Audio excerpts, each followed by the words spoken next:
Oi, gente! Mais um episódio do Desenvolvimento, o outro lado do QI. Tô aqui com a Paula Zanquin, que é psicóloga, neuropsicóloga, e um convidado pra lá de especial, que vocês já viram ele por aqui, e hoje ele tá aqui de novo, Damião Silva, que é psicólogo, neuropsicólogo, professor, pesquisador, um dos maiores nomes de superdotação no Brasil. Então fica aqui, meu amor, porque tá imperdível esse episódio, entendeu? Obrigada, Dan, pela Ai, sua participação obrigado com a você. Com essa gente. apresentação, eu quero vir sempre. Posso morar aqui no podcast. Vem, vem, vem. Dan, a gente sempre fala aqui sobre superdotação infantil, né? Mas hoje a gente quer ouvir de você. Quais os primeiros, vou falar bem, meio errado, os primeiros sintomas, mas o que que você vê ali numa criança que você percebe, ou vem uma pulguinha atrás da orelha, tem superdotação ali? Vamos pensar nos primeiros sinais. Sinais, boa. Isso, sinais. É, óbvio que eu tenho um olhar mais especializado do processo, mas para pensar para os pais, casos que a gente tem que olhar, são crianças que elas são muito diferentes da maioria ali da média. Mas o que acontece hoje é que as pessoas têm menos filhos. Um filho, né, ali, ela não tem referência. Uhum. Então que eu vejo assim, ah, não, meu filho não é inteligente, porque você é o meu filho. Mas quando um professor, por exemplo, de aula em educação infantil, o Rafa dá aula assim, você percebe, 5 crianças aqui, uma que tá fora da curva. Pra mais ou pra menos, a gente vai perceber, olha, tem aqui uma coisinha, né? Mas o pessoal tá sempre acostumado a olhar o que tá faltando, Uhum. né? Ah, não fala aqui. Mas geralmente são aquelas crianças muito curiosas, que perguntam demais, ali tem interesses em comuns, ali então ela já quer ali montar quebra-cabeça, já quer faz perguntas assim: "Pai, por que que o rio não tem ondas e o mar tem aos 3 anos?", sabe. Então tá sempre por quê, a criança faz perguntas, mas não com tanta intensidade. Tá, Você criança você comum vai te fazer uma pergunta: "O que que é isso, mãe?", "Um copo", ela fica em paz. tá. Você pode falar: "Não, mãe, o que que é isso?", "Um copo". "Quem descobriu o copo? Qual foi o primeiro copo? Por que que o copo tá desse jeito aqui? Se juntar 2 copos vai virar um copo", e vai sempre associando coisa aqui, então você vai estar sempre aqui com demandas, né. Uhum. "Mãe, por que essa placa tá aqui? Se eu juntar isso daqui vai o quê?". Então essas crianças mais curiosas ali, né, tem uma intensidade maior ali também emocional, elas captam questões também, assim, do ambiente mais rápido aqui também. Eh, Se frustram muito fácil, mas também ficam tranquilas e mais fácil também. E perguntas que os interesses comuns, que eu acho que é o que chama bastante atenção. Então, tá sempre ali, fala. Outra coisa que também chama atenção, tá sempre falando ali mais cedo. Não é um critério, tá, gente, de identificação, tem que pensar nisso. Mas geralmente, sim, fala como se fosse um adulto, sabe? Fala os pronomes, fala ali os adjetivos, falando tudo bonitinho aqui, plural. Criança de 2 anos vai falar plural, né? Sim. E vai lá falar plural, fala o pronome do caso oblíquo, fala o pronome do caso reto. Porque essa criança aqui, Tá. sabe, você olha assim, parece um adulto ali no corpo de criança já respondendo, vai buscar ajuda. Você falou das explosões. Eh, Como são essas explosões emocionais, Paula, no superdotado? Bom, essas explosões emocionais, elas têm uma relação nem sempre, depende, cada caso é muito único para a gente falar. Mas o que acontece? A criança muitas vezes tem um perfil que ela fica controlando. Ela fica tentando dar conta ali de uma situação, ela acaba se incomodando, mas ela dá conta, ela fica se controlando. E aí o que acontece é que nem é aquela situação específica, eu falo que é a gota pro copo cheio e ela acaba explodindo. Então, nem sempre é aquela situação específica, mas foi porque ela vai guardando, ela vai tentando dar conta, ali, atender a demanda daquele espaço, daquele local. Um exemplo muito comum é a queixa que a criança na escola, tanto que as mães falam, nossa, estamos falando da mesma criança?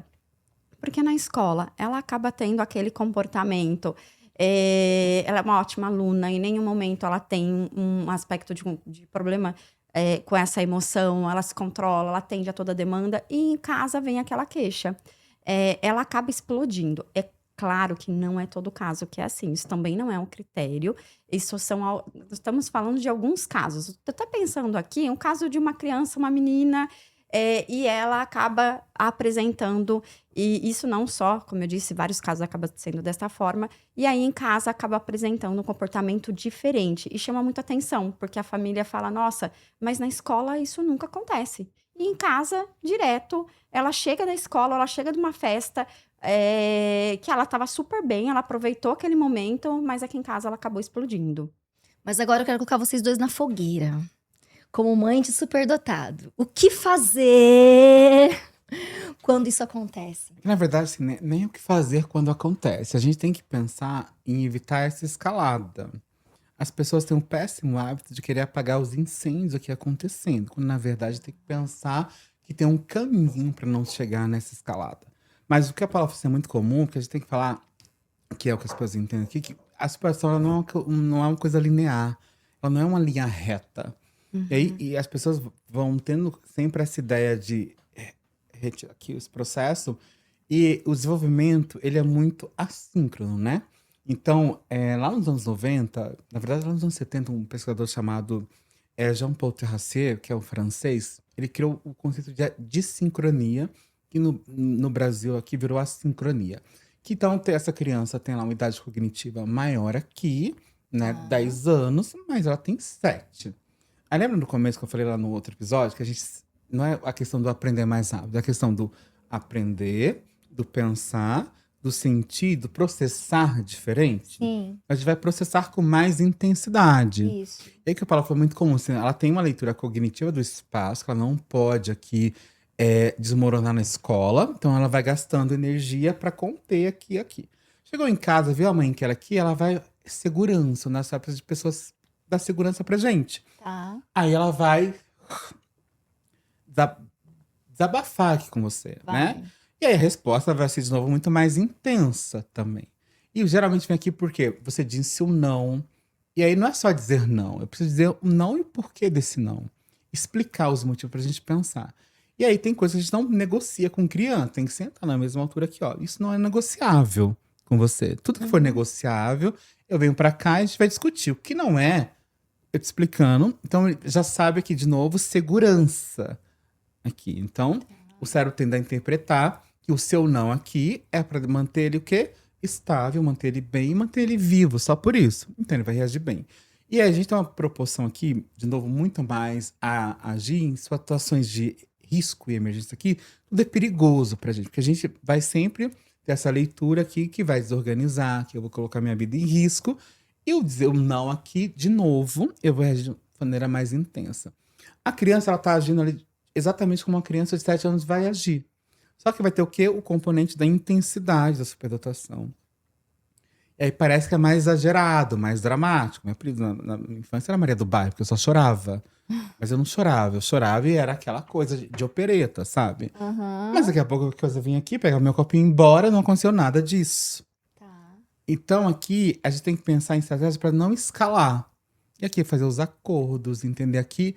E geralmente vai escalar porque o pai, a mãe, ela corregula a criança. Então se a mãe tá ali descompensada rapidamente, o pai descompensou rapidamente, não vai. Então a gente fala que os pais são correguladores. Tá. Então você precisa não deixar escalar aqui. Então você nunca vai discutir com a criança na hora que ela tá lá gritando, gente. Não é legal? Então, e aí? Tá lá, gritando, ela tá desregulada. Eu faço o quê? Eu fico em silêncio. Vai ficar, ó, eu entendo você, mas a resposta não é pra tanto. Quando você estiver mais calma, a gente volta a conversar. Mas a reação do adulto é: ai, não faz aqui, não faz aqui, não faz aqui, não faz aqui, não faz aqui. O cérebro entende que toda vez que ele perder o controle, vai ter essa resposta de novo aqui. Aqui, esse cuidado aqui, né? Tá. A gente precisa cortar esse comportamento aqui inadequado. Eu entendo que é real pra você, a sua dor é grande sim, mas agora a gente não vai conversar sobre isso. Passou um tempo, 2, 3 horas depois, a criança tá calma. Precisava aquela reação, Kelly. Então, quando for assim, respira, conta até 3 e a gente vai. Precisa ensinar, mas aí as pessoas desregulam na hora e querem ensinar tudo na hora. Ninguém Não vai aprender adianta. nada, não adianta. Tá. Porque o nosso cérebro, vamos pensar que a gente é vai. O cérebro serve para preservar a nossa vida aqui. Então, foi lá uma poupança. Então, você tem que ir lá gastar 500 calorias por dia para sobreviver, tá? E aí, se você gasta energia aqui demais com outra coisa aqui, tudo vai ficar mais suscetível aos processos. Uhum. Então eu preciso entender que a criança tem uma resposta típica para aquela condição. A intensidade vem da superdotação. Eu não posso entrar nessa pilha. Eu preciso combinar antes, organizar antes as coisas aqui. Eu tenho que explicar o porquê. Ele vai tipo, por que eu tenho que tomar banho agora, mãe? Porque sim, eu tô mandando. Esquece. Você Não vai. vai. Acabou de dar a Terceira Guerra Mundial. Uhum. Não vou. Não vou. Você não manda em mim. Criança de 4 anos, você não manda em mim. De fato, ninguém manda em ninguém, mas você explicar aqui que tem que fazer o que. Então, antes de acontecer aqui, a gente precisa prevenir essa escalada, né? Mas geralmente o que tenho visto aqui são os pais com dificuldades, aí volta de novo o importante da avaliação, da própria inteligência emocional. Ah, eu aprendi assim, eu cresci assim, a síndrome de Gabriela, né? Eu cresci assim, não tinha nada de conversar, ou você conversa demais, ou você conversa de menos. E os polos, os extremos aqui nunca vai ser saudável pra ninguém. É você também entender, e às vezes também você não tá pronto pra conversar com a criança. Aham. Vai lá, respira, vai na cozinha, pega um copo d'água, se acalma, depois volta ali com carinha de atriz, fala, tudo bem, mamãe tá por aqui. Mas não vai no embate na hora. Tá. Nunca. Você vai perder. Não entre em discussão com superdotado, você vai perder. Ele sendo criança, adolescente, adulto, idoso. Você vai perder porque ele vai te convencer. Pelo cansaço.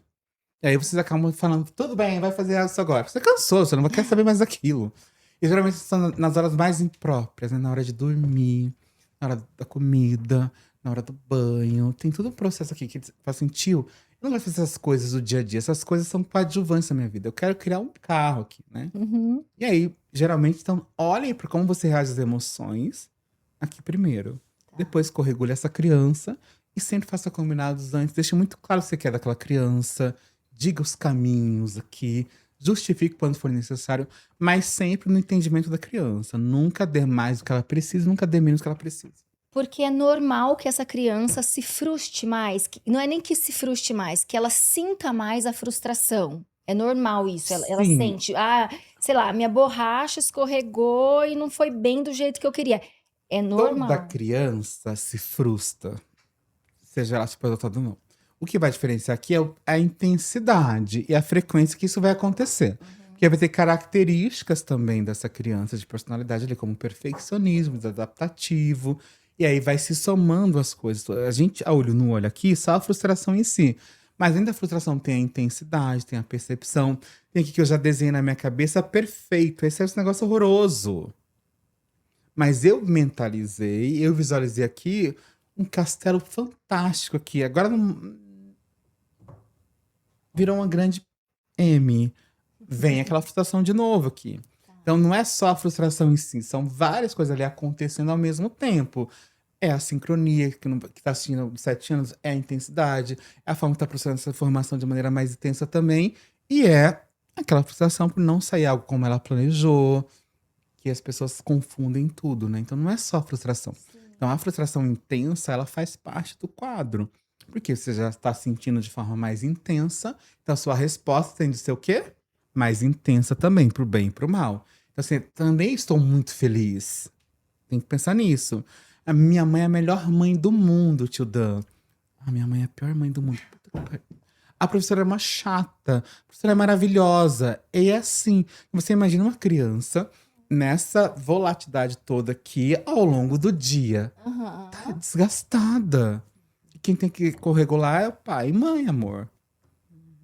E como lidar com esse perfeccionismo? Como ajudar a criança nesse processo, Paula? Bom, eu acho que um ponto importante é como o Dan colocou.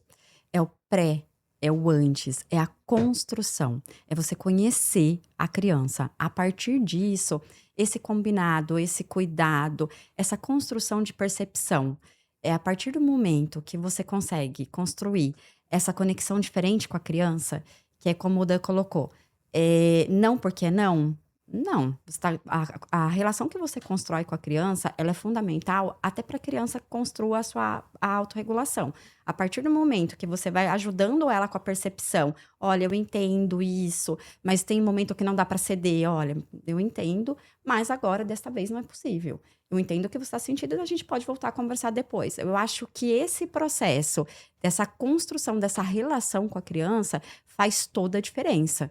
Eu acho que eu sempre falo que o pré-estabelecido, essa capacidade de ajudar aí a criança nessa construção, faz toda a diferença. Mas não na hora, né? Como o Na Dan hora falou, nunca. na hora nunca. É um Depois. processo. É um É um Se processo. segura a Antes, ansiedade. depois. Durante, nunca. Lembrei Perceber. disso. E aí tem que Exatamente. lembrar uma coisa também importante, que eu acho, que é a forma como você comunica. Lembra que você está falando com uma criança muito inteligente. Então, assim, você não é. Tá, tem alguns. A gente pode fazer dessa forma. Se a gente fizesse assim, assim, assim. Aí o pai tem que ser um pouco mais inteligente, pensar que dá 3 alternativas para aquela criança escolher, mas todas aquelas alternativas que leva ao que você quer Ao que ele resultado faça. que você quer. Então aqui é a escolha dele. Uhum. Fiquei bem tranquilinho aqui. E você, mas não, eu quero que você faça desse jeito. Não, olha, se você fizer assim, assim, assim, muda a perspectiva. Tô falando de uma criança cognitivamente muito acima da média, ela vai perceber aqui algumas questões, né? É por isso que a orientação parental para crianças superdotadas é fundamental, porque você não está preparado para essa criança. Para uma criança que vai dizer sim, não, que vai colocar a roupa que você está mandando, que vai fazer isso, ela não vai fazer isso. Ela nem vai dormir, tem as naninhas todas ali, ela já tem necessidade de sono menor aqui também, mas ela já começa desafiando ali, não dorme, né? Pergunta demais aqui. E ela, à medida que ela vai crescendo, isso permanece, personalidade pra gente pensar. Então, aqui eu acho que eu chamo de escola de pais, né? Eu já fiz isso um dia para um grande banco aí. Os pais não sabem lidar, porque assim, meu pai faz isso, tá, gente? Você tá falando dos anos 90. Uhum. A gente não tinha, era outra criança.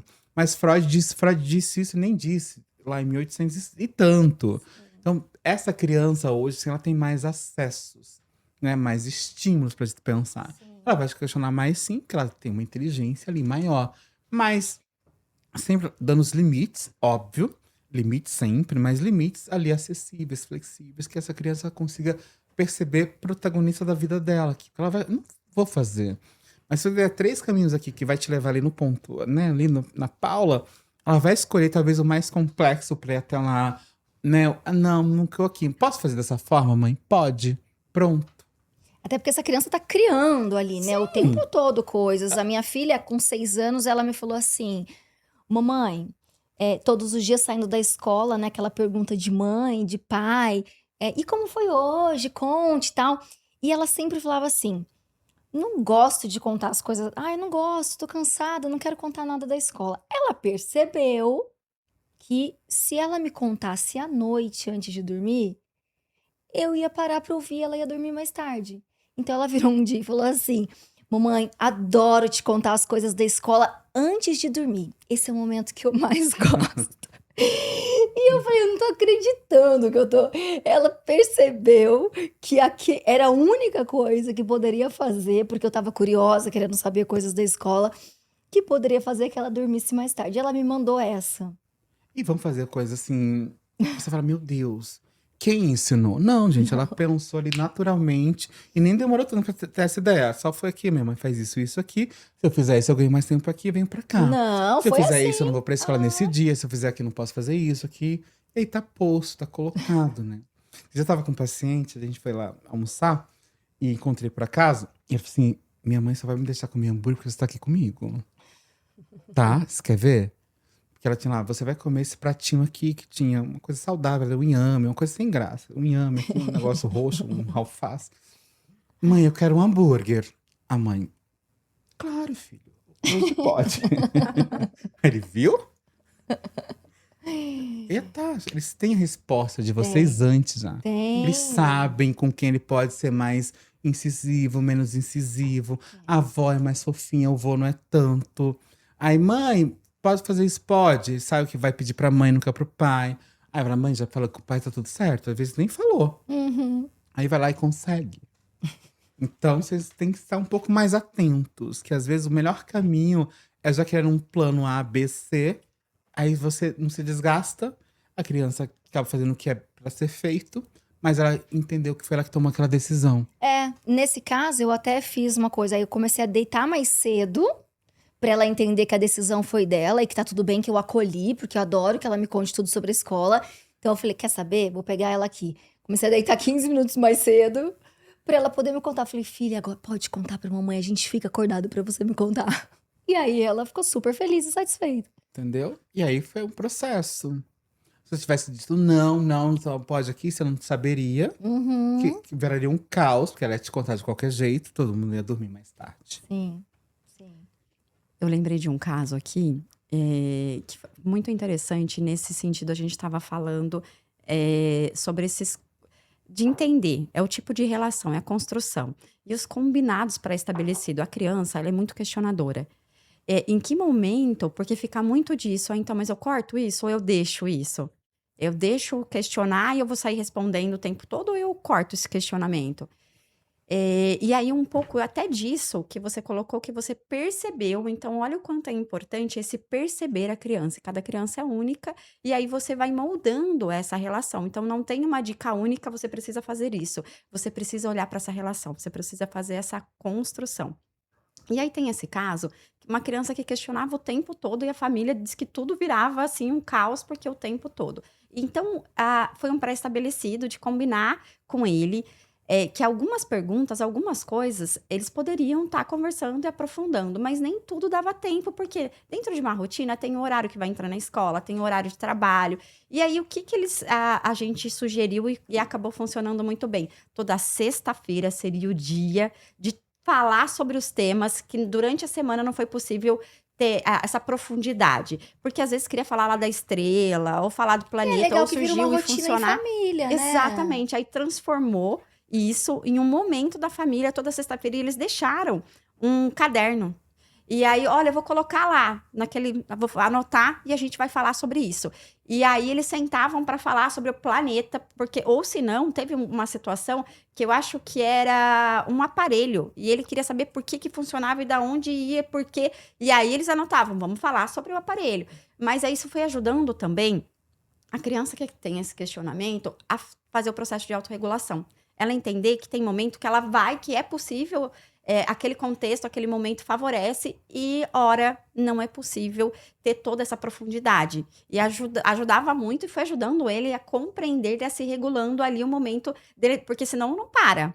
Questionando. E se você corta também, olha, então esse combinado, esse pré-estabelecido respeitava a criança e também respeita a dinâmica, o funcionamento aí da rotina do dia a dia. Minha mãe faz isso comigo nos anos 90. Eu perguntava demais, tudo, tudo, tudo. Hoje você tem acesso a várias coisas. Imagina minha mãe, tá nos anos 90, Sim. que a basta ali de letra A, B, C, D, Z chegava, né? E aí perguntava demais. Você mandou assim: vamos fazer um caderno de perguntas. Né? Então, um caderno, então anotava as perguntas. E aos sábados eu respondia no café da manhã, Que né? legal. Ou a namorada do meu tio me responderia às quartas-feiras quando ela estava em casa. E aí, no começo tinha muitas perguntas aqui. No final, era só o que sobrava, que era de mais importante do processo. Tá. E aí, porque era uma angústia, porque às vezes perguntava, não sabia na hora, né? Aham. Até ela descobrir na biblioteca, pegar o livro lá do Exato, Daniela não Steele, tinha ali abrir o a Google porta pra aqui, gente ver, né? maquininha de escrever Olivetti, aí passou o processo, né? E também é bem importante também pensar aqui, que recentemente, um caso que eu tive, que a mãe dava todas as respostas para criança. E o pai vetava as respostas para criança. Então, você também não pode estar nesses extremos de novo aqui, porque você acaba criando uma relação que parece que uma entende e o outro não entende também. Tá. Até o menino fala assim: meu pai não gosta de mim. Não, não é que não gosta de você. Por que ele não responde nada? Mas o pai tá sempre correndo aqui. Aí depois eu tive que organizar a família aqui. Olha, nesse momento você vai com o pai, nesse momento tem com a mãe aqui. Tem uma relação vocês três juntos aqui, depois só pai e mãe, né? Depois só criança e mãe, criança e pai, para dar conta do processo. Então a mãe aprofundava demais, o pai é muito raso aqui, porque é inseguro. Não, ele vai te explicar no que você conseguir ali falar, responde também o processo, né? Então a gente também tem que lembrar que tem que ter esse jogo de cintura, porque senão ali aí a mãe dava demais, Sim. o pai dava de menos e tava tendo uma ruptura naquele processo. Então tem que ficar bastante atento também a esse detalhe, porque a criança percebe tudo, né? E educação emocional para essa criança é super importante, né? Para ela Sim. começar a lidar e entender os próprios sentimentos, né? É fundamental, porque assim, a gente fala assim, eu chamo de alfabetização emocional, né? Porque, mas hoje não só criança, né, Kelly? Eu tenho feito Todos muita precisam. consultoria aí de empresas, de grandes executivos, que as pessoas falam, gente, Porque parece que a gente tá sempre indo pro lado que é mais fácil. Você entrar em contato com as suas próprias emoções, com as suas frustrações, com as suas incompletudes, não é fácil. Aí como que alguém, eu falo assim, a gente não ensina o que eu não sei. Eu não dou o que eu não tenho. Se você me pede água e eu não tenho água, eu não vou te dar água. Então como que eu ensino a emoção pra essa criança? Eu também não tenho. Eu falo, gente, vai lá, faz sua avaliação de inteligência emocional. Vamos pensar nesse processo.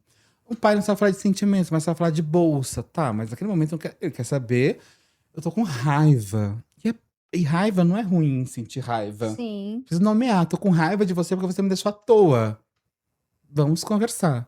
Não é, vamos falar agora sobre a bolsa de valor que caiu 2 pontos Nasdaq. Aí a gente cresce não tendo contato com o sentir, parece que é pouco. E a gente só chega lá se a gente estiver bem emocionalmente. E bem executivamente também falando, né? Eu acho que são processos que a gente vai aproveitar a curiosidade em si, também já ir autorregulando emocionalmente, que ensinando os sim, os não, as flexibilidades da vida, né? Que bom que a gente tá ensinando as nossas crianças, né? Agora, eu acho que é uma geração de adultos diferente, que já vão crescer entendendo um pouco mais de si, entendendo mais dos sentimentos, não é? Porque Eu tenho fé que isso aconteça. eu também tenho fé. Os Eu meus tô com- dois filhos E olha que eu fazem sou pessoa de terapia. pouca fé. Os meus dois filhos fazem terapia. Sim, E a mas gente eu acho que conversa é muito isso. sobre Mas sentimentos em também casa. a gente não pode pensar nos excessos, né? Não é só isso. É Sim. toda uma comunhão de fatores aqui também, né? Ah, vou lá e pago a terapia. Tá, Não, mas. não, em Né? casa. Ah, eu tô lá psicólogo. Não, gente, não vai resolver só psicólogo. Sim. A gente fica 50 minutos com aquela criança. Se o pai chegar lá, eu vou lá e ensino o Rafaelzinho que isso é raiva, essa alegria, isso aqui é tristeza, mas você pode dizer que bravo pode ser também um elogio. Bravo, bravo, Uhum. Kelly. Aí você chega lá, não, meu pai não é bravo, você nunca me elogia.